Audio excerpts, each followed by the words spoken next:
하나님 말씀 역대하 36장 1절에서 23절까지입니다. 역대하 마지막 장입니다. 34장과 35장에서 요시야의 개혁을 보면서 소망과 또 희망의 메시지가 전하여졌지만, 그러나 문제는 이 36장에서 이어지는 4명의 왕이 여호와 보시기에 악을 행하였다라는 공통의 평가를 통해서 유다의 멸망이라는 비극적인 현실을 마주하게 됩니다. 한 국가가 어떻게 망하는지에 대해서 생생하게 보여주고 있어요. 이들의 실패는 왕들의 어떤 정치력의 문제, 어떤 무능한 능력이라고 보는 것이 아니라 하나님을 떠난 공동체가 맞이하는 비극적 종말의 전형을 보여주는 예시입니다. 우리가 하나님을 떠났을 때 하나님을 떠난 왕의 모습은 어떠한지 그것을 우리에게 보여주고 있는데요. 영적인 부흥을 이끌었고 온 백성이 유월절을 지키며 하나님의 마음에 합한 그러한 모습으로 보여지는 것도 잠깐, 이제 이어지는 4명의 왕을 통해서 나라는 걷잡을 수 없이 멸망으로 치닫게 됩니다. 1절부터 14절까지는 4명의 왕이 등장하고 퇴장을 하게 됩니다. 너무나도 안타까운 현장을 마주하는데요. 먼저 1절에서 4절은 여호아하스에 관한 이야기입니다. 1절을 보면 그 땅의 백성이 요시야의 아들 여호아스를 세워 그의 아버지를 대신하여 예루살렘에서 왕으로 삼으니, 요시야의 죽음 이후 유다 백성은 아들 여호아하스를 왕으로 추대합니다. 여호아하스는 장남이 아닙니다. 넷째 아들입니다. 둘째 이복형 여호야김보다 2살 아래였는데요. 백성들이 장남 대신 넷째 아들을 왕으로 선택한 배경에는 우리가 이렇게 추측해 볼 수가 있어요. 먼저는 정치적인 계승 때문인데요. 이 여호아하스도 다른 형제들보다 아버지 요시야의 강력한 반애굽 정책을 고수하려는 성향이 강했기 때문에 백성들은 정치적 견해가 같은 여호아하스를 왕으로 세운 것은 아닌가라고 추정해 볼 수 있어요. 또한 여호야김이라고 이제 이어지는 그 왕, 그 다음 왕은 다른 형제들보다 폭군적인 행동을 너무나도 했기 때문에 백성들이 조금은 이제 선한 여호아하스를 선택했을 가능성도 제기가 되고 있습니다. 이 여호아하스라는 이름의 뜻은 여호와께서 붙드신다는 의미며, 예레미야서를 통해서는 살룸이라는 이름으로도 기록되어져 있습니다. 23세의 나이에 즉위하여서 예루살렘에서 단 3달 동안 다스렸습니다. 아주 짧은 기간 왕으로 다스렸죠. 그의 통치에 대해서 열왕기하 23장 32절은 오늘 본문에는 생략되어 있지만, 여호아하스가 여호와 보시기에 악을 행하였다. 다른 왕들도 계속 이 말이 나오지만 오늘 본문 역대하에서는 그 말이 나와 있지 않지만 병행 본문인 열왕기하를 보면 여호아하스가 여호와 보시기에 악을 행하였다. 3절을 볼까요? 예굽 왕이 예루살렘에서 그의 왕위를 폐하고 또 그 나라의 은 100달란트와 금 1달란트를 벌금으로 내게 하며, 애굽의 통치자가 여호아하스를 막 내려버려요. 이 폐위시키다라고 번역된 단어는 축출하다, 제거하다라는 강력한 뜻이 있어요. 그러니까 왕의 자리에서 이방 나라의 왕이 끌어내리는 거예요. 이 같은 수모가 어디 있습니까? 유다의 왕을 애굽 왕 느고가 끌어내리는 그러한 비극적인 장면이 기록되어 있어요. 그뿐만이 아닙니다. 벌금으로 냈다고 은 100달란트와 금 1달란트가 쓰여 있지만 한마디로 조공이죠. 너희 마음에 안 드니 돈 바쳐. 이 나라가 지금 그렇게 되어가는 거예요. 왕도 자신들이 세울 수 없고 왕의 자리도 그 이방 나라 왕에 의해서 좌지우지되고 조공까지 바치게 하는 그런 상황. 4절을 보면 애굽 왕 느고가 그의 형제 엘리야김을 왕으로 세우죠. 지금 말도 안 되는 일이 벌어지고 있어요. 이름까지 바꿔요. 마치 창씨 계명처럼 엘리야김을 여호야김으로 이름을 바꾸고 원래 왕이었던 여호아하스는 애굽으로 끌고 가게 되는 것이죠. 이제 5절은 여호야김에 관한 이야기인데요. 여호야김이 왕위에 오를 때에 나이가 25세라 예루살렘에서 11년 동안 다스리며 역시 그의 하나님 여호와 보시기에 악을 행하였다. 공통된 평가입니다. 이 한마디로 모든 것이 설명이 되어 그가 어떻게 악을 행하였는지는 자세히 알 수는 없으나 하나님이 보시기에 악을 행하였다라는 것은 우상 숭배를 비롯한 여러 가지 하나님의 마음을 아프게 하는 행동들이 있었던 것이죠. 이번에는 바벨론이 쳐들어와서 여호야김을 끌고 갑니다. 애굽에 움직였던 또 그 나라가 이제는 강대국 바벨론에 의해서 좌지우지되고 있는 것이죠. 열왕기하에 따르면 이제 느부갓네살을 배반했기 때문이라고 나와요. 그러니까 이 느부갓네살에 대해서 이제 뭔가 이제 잘 말을 듣지 않으니까 이제 끌고 가 버린 거죠. 9절을 보면 여호야긴이 왕위에 오를 때의 나이가 8세라 또 새로운 왕이 세워지죠. 여호야김 그다음에 여호야긴 나이가 8세라 예루살렘에서 석 달 열흘 동안 다스리며 여호와 보시기에 악을 행하였더라. 고작 100일 남짓 석 달 열흘을 다스렸는데요. 역시 여호와 보시기에 악을 행하였습니다. 느부갓네살은 또 이 여호야긴도 바벨론으로 끌고 가죠. 계속 같은 패턴이 반복되고 있어요. 11절을 보시면 이번에는 시드기야가 유다를 통치해요. 유다의 마지막 왕이 되겠죠. 그러면서 12절에 보면 역시 그의 하나님 여호와 보시기에 악을 행하고 심지어는 선지자 예레미야가 여호와의 말씀으로 일러도 눈물의 선지자로 불리는 그 예레미야가 여호와의 말씀으로 전해도 그 앞에서 겸손하지 아니하였다. 악을 행한 것뿐만 아니라 하나님의 말씀조차 귀 기울이지 않았던 그러한 유다의 마지막 왕입니다. 이 4명의 왕의 통치를 보면서 어떤 공통점이 있습니까? 첫째, 이들은 모두 요시야의 아들 혹은 손자입니다. 신앙이라는 것이 좋은 믿음의 가문, 믿음의 배경에서 이어지기도 하지만 반드시 혈통으로 신앙이 이어지지는 않는다는 거예요. 물론 영향력은 있겠지만 지금 이 4왕을 보면 모두 다 요시야라는 아주 영적인 부흥을 이끌었던 개혁의 그 정점에 선 왕의 모습을 보고 함께했던 자들이 분명한데도 불구하고 하나같이 똑같이 여호와 보시기에 악을 행하였다. 나라가 망해가는 상황에서도 하나님을 붙잡지 아니하고 악한 길로 떠났다는 것을 우리에게 보여주고 있습니다. 결국 무엇을 말합니까? 신앙적인 배경도 중요하지만 또 당사자인 그 자녀가 하나님의 말씀 위에 스스로 바로 서는 것이 정말 중요하다는 것을 우리에게 가르쳐 주고 있어요. 두 번째, 그들의 통치는요 짧고 비극적입니다. 바벨론이 애굽이 유다 왕을 세우기도 하고 폐위시키기도 하고 이름까지 마음대로 바꿔버려요. 완전히 멸망하기 전부터 유다는 이미 스스로 그 주권을 잃어버린 상태입니다. 이유가 무엇입니까? 하나님과의 관계가 무너졌기 때문입니다. 그들이 힘이 없어서, 군사력이 약해서, 정치적인 어떤 능력이 부족해서가 아니라 결론은 딱 하나, 하나님과의 관계가 무너졌기 때문이다. 이렇게 말씀이 끝나면 참 아쉽고 슬픔이지만 멸망의 역사 속에서 본문은 끝까지 포기하지 않으시는 하나님의 사랑과 긍휼을 보여주고 있습니다. 유다가 멸망하는 것은 하나님의 자비가 없음이 아니라 끝까지 돌이키기를 원하셨던 그분의 사랑을 거부한 결과라는 것을 우리에게 말씀하는데요. 15절을 볼까요?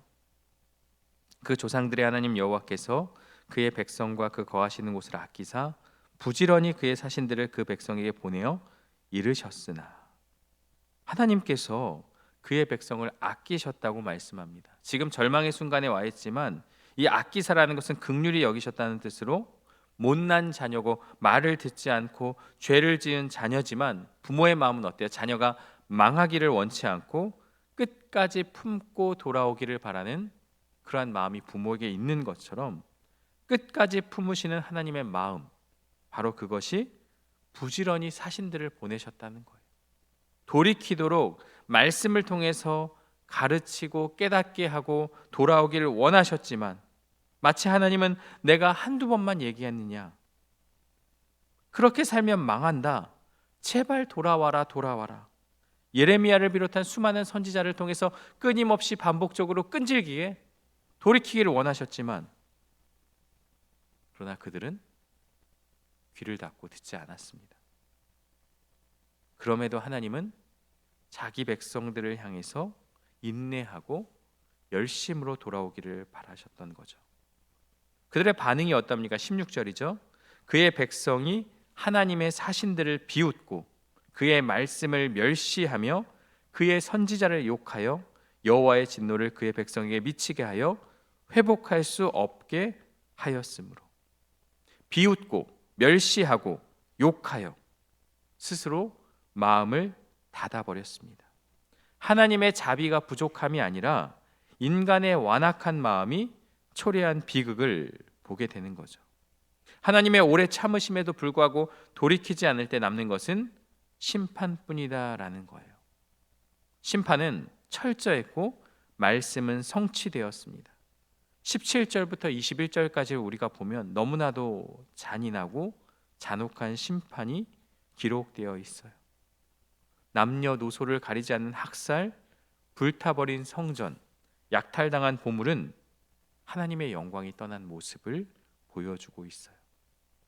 그러나 모든 혼돈과 파괴 가운데서도 하나님은 역사하고 계셨는데요. 21절, 이에 토지가 황폐하여 땅이 안식년을 누림같이 안식하여 70년을 지냈으니 여호와께서 예레미야의 입으로 하신 말씀이 이루어졌더라. 70년이라는 포로기, 예레미야 선지자를 통해 예언된 그 말씀이 이제 성취가 되는데요. 이 70년은 시드기야가 잡혀 나라가 완전히 망한 시점부터가 아니라 그보다 앞서 여호야김이 바벨론에 잡혀가 국가의 주권을 빼앗긴 그때부터 하나님은 이미 망한 것으로 계산하셨습니다. 결국 무엇을 말해요? 하나님과의 관계가 깨어진 그 시점부터가 유다의 멸망이었다라는 것을 우리에게 말씀하고 있어요.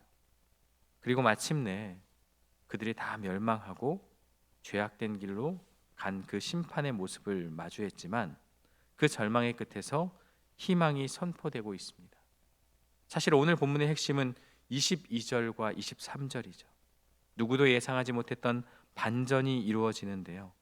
이 역대기의 마지막은 우리가 이제 내일부터 살펴보게 될 에스라의 말씀과 맞닿아 있습니다. 22절과 23절을 볼까요? 바사의 고레스 왕 원년에 여호와께서 예레미야의 입으로 하신 말씀을 이루시려고 여호와께서 바사의 고레스 왕의 마음을 감동시키심에 그가 온 나라에 공포도 하고 조소로 내려 이르되. 계속해서 여호와께서라는 말이 반복되고 있죠. 이방 나라의 왕, 페르시아의 왕 고레스를 통해서 하나님이 그의 마음을 감동시키셔서 놀라운 은혜와 또 칙령을 내려지는데요. 23절은 무엇입니까? 바사왕 고레스가 이같이 말하노니 하늘의 신 여호와께서 세상 만국을 내게 주셨고 나에게 명령하여 유다 예루살렘의 성전을 건축하라 하셨나니 너희 중에 그의 백성된 자는 다 올라갈지어다. 너희 하나님 여호와께서 함께 하시기를 원하노라 하였더라. 유다의 왕들이 아니라 이방 땅 페르시아의 왕 고레스의 마음을 움직여서 회복의 역사를 시작하는 그 예언의 말씀이 기록되어 있는 거예요. 하나님의 구원 방식은 우리의 예상을 뛰어넘는 거죠. 길이 막혔다고 생각하는 그곳에서 하나님은 상상치도 못하는 방법을 통해 일하기 시작하는 것이죠. 이 고레스 왕의 칙령에는 두 가지 중요한 메시지가 담겨 있는데요. 첫 번째는 새로운 사명입니다. 23절을 보면 예루살렘의 성전을 건축하라. 단순히 포로에서 돌아오는 귀한 명령이 아니죠. 사명을 주시죠. 회복의 중심에 너희가 돌아와서 평안하라가 아니라 성전을 건축하라. 이것은 무엇이에요? 예배의 회복을 말하는 거죠. 무너진 삶을 다시 일으키는 첫걸음은 하나님과의 관계를 회복하는 성전의 건축, 예배다라는 것을 우리에게 말씀하고 있어요. 두 번째는 새로운 약속입니다. 마지막에 보면 너희 하나님 여호와께서 함께 하시기를 원하노라. 나라도 성전도 재산도 모든 것을 잃은 백성에게 이보다 더 큰 위로와 약속이 어디 있겠습니까? 내가 너와 함께 하겠다. 절망의 잿더미에서 다시 시작하는 백성에게 주시는 하나님께서 주시는 가장 큰 선물이 바로 내가 너와 함께 하겠다라는 약속입니다. 이제 포로기에서 돌아온 유다 백성들이 해야 할 것은 무엇입니까? 새로운 사명이죠. 성전을 건축하고 예배를 회복하는 것. 그리고 또한 무엇입니까? 새로운 약속을 붙잡는 것이죠. 하나님께서 우리와 함께 하신다. 역대하는 비극으로 맞춰지지만 그의 마지막은 우리에게 소망의 메시지로 남게 되는 것이죠. 역대하를 마무리하며 이렇게 적용해 볼 수 있습니다. 유다 백성들은 선지자의 경고를 비웃고 멸시하다가 결국 멸망에 이르렀습니다. 혹시 우리도 마찬가지 아닙니까? 오늘 말씀을 우리가 묵상하며 그래도 나는 이들의 왕들처럼 여호와 보시기에 악을 행하지는 않았어. 그렇게 생각하면 안 되죠. 이 왕들의 모습이 오늘 우리의 모습입니다. 우리가 그렇게 눈에 드러나게 하나님 앞에 큰 죄를 저지르지 않을지라도 우리의 마음을 보는 거죠. 그 마음 깊은 곳에 있는 나의 더러운 모습. 그것이 바로 말씀 묵상을 통해 오늘 우리에게 주시는 하나님의 말씀입니다. 하나님께서 이때처럼 막 선지자를 통해 우리의 귓가에 막 그런 말씀을 주진 않지만 무엇입니까? 이 기록된 말씀을 통해서 우리에게 깨닫는 마음의 감동을 주시고 돌이킬 수 있는 그러한 은혜를 주시는 것은 바로 하나님께서 오늘 우리에게 주시는 말씀의 능력이 되겠죠. 이 정도는 괜찮겠지 않은 영적인 불감증을 우리는 조심해야 하며 지금 내 삶을 비추는 그 말씀 앞에 겸손히 서야 한다는 것. 그렇지 않으면 우리의 길도 이와 같다는 것을 우리에게 보여주고 있습니다. 그러면서 우리는 무엇을 깨닫게 됩니까? 절망 속에서도 하나님의 마음을 붙잡아야 합니다. 우리의 삶에 고난이 찾아오고 실패와 좌절로 무너져 버릴 때 우리는 이런 생각을 해요. 하나님이 우리와 함께 하지 않나? 하나님이 정말 나를 사랑하시지 않는 것은 아닐까? 나를 버리신 것은 아닐까? 그러나 하나님의 마음은요, 심판이 아니라 아끼시는 마음이죠. 우리를 망하게 하기 위해서 고난을 주시는 것이 아니라 그 고난을 통해서 하나님을 붙잡고 하나님께 돌아오게 하려는 사랑의 채찍이다라는 거예요. 부모가 자식에게 훈계하고 또 때로는 매를 들면서 가르치는 것은 부모가 화를 풀기 위해서, 스트레스를 풀기 위해서 자식을 때리는 부모는 없습니다. 자식이 잘 되기 위해서, 돌아오게 하기 위해서 때로는 쓴소리도 하고 매도 들기도 하면서 징계하는 이유가 무엇이에요? 사랑의 마음이죠. 아끼는 마음이죠.